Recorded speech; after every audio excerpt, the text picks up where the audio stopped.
And if you are on social media, you have likely seen an awful lot of statuses or hashtags with the words "Me Too." It's in response to the sexual harassment allegations surrounding Harvey Weinstein.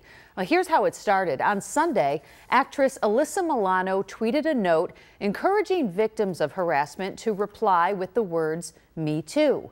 The hashtag has been used more than 500,000 times. And new tonight, 2 on your side's Erica Brecker is getting answers on how workplace harassment is defined and how you can get help. Erica?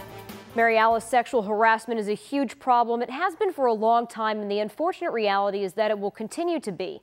That being said, they say knowing is half the battle, and really understanding your rights, your workplace policies, and believing in them can help protect you. There are 2 types of workplace sexual harassment: quid pro quo and hostile work environment. Quid pro quo basically means something like a job perk, promotion, or bonus in exchange for something. A this for that scenario. A hostile work environment means someone is making unsolicited advances toward you, or their behavior makes you uncomfortable. And that's a harder one to prove, but it can be done by finding a pattern, such as other people willing to admit they were harassed by the same person. Those cases usually do not make it to a court. They would be dismissed.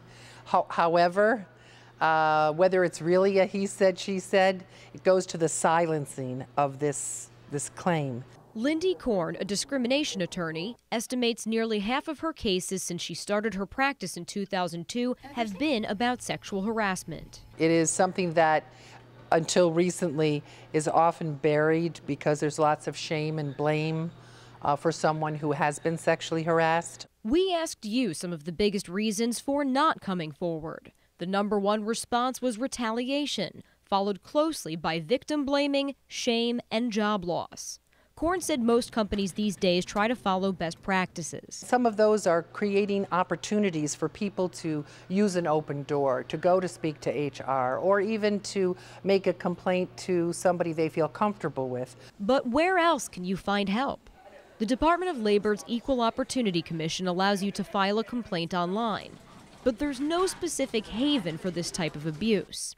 Korn suggests social workers, psychologists, and mental health counselors as people who can help. Those are my silent partners, because if someone goes to talk to them and they do their work, that's what makes an employee feel supported.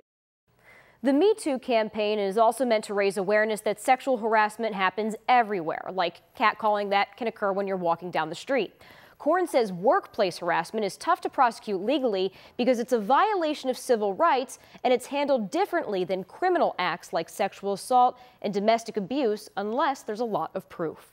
Erica Brecker, Channel 2 News.